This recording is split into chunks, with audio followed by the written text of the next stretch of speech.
Garuda Express, an international courier service. ఈ వేసవిలో already ఒక పెద్ద సినిమా వచ్చేసింది. పోయిన వారం కాటమరాయుడు థియేటర్ లోకి దిగిపోయాడు. ఇక వచ్చే నెలలో బాహుబలి ది కంక్లూజన్ రాబోతుంది. అయితే సమ్మర్ లో ఇంకో పెద్ద సినిమా ఏది వచ్చేలా కనిపించట్లేదు. మే 19కి అనుకున్న దువ్వాడ జగన్నాథం సమ్మర్ రేస్ లో నుంచి తప్పుకుంటున్నట్లు కనిపిస్తుంది. ఈ సినిమా అనుకున్న డేటుకు రావడం దాదాపు అసాధ్యమనే తెలుస్తుంది. ఇందుకు కారణాలు చాలానే కనిపిస్తున్నాయి. బన్నీకి ఏదో స్కిన్ ఇన్ఫెక్షన్ అని, అందువల్ల షూటింగ్ కి రావట్లేదని కొంత ప్రచారం కూడా జరుగుతుంది. కానీ దీనికంటే కూడా ముఖ్యమైన కారణాలు వేరే ఉన్నాయట. ఈ మధ్య ఈ చిత్ర సినిమాటోగ్రాఫర్ కు బిడ్డ పుట్టడంతో అతను వారం 10 రోజుల పాటు షూటింగ్ కి రాలేకపోయాడట. దీంతో బ్రేక్ పడిందని అంటున్నారు.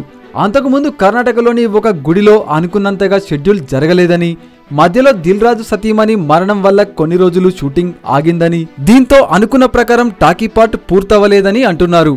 అందుకే అనివార్యంగా సినిమాను వాయిదా వేయక తప్పట్లేదు. కాబట్టి మే 19న దువ్వాడ జగన్నాథం రావడం అన్నది కష్టమనే తెలుస్తుంది. జూన్ 2వ వారంలో సినిమాను రిలీజ్ చేయడానికి అవకాశం ఉందని అంటున్నారు. డేట్ ఇచ్చేశాం కదా అని కంగారు పడి దాన్ని అందుకోవడానికి హడావుడి పడడం కంటే సినిమాను వాయిదా వేసుకోవడమే మేలని ఫిక్స్ అయిందట DJ team. Hi yo yo viewers, subscribe చేసేటప్పుడు అక్కడ ఉండే గంట సింబల్ ను ప్రెస్ చేయడం మర్చిపోవద్దు.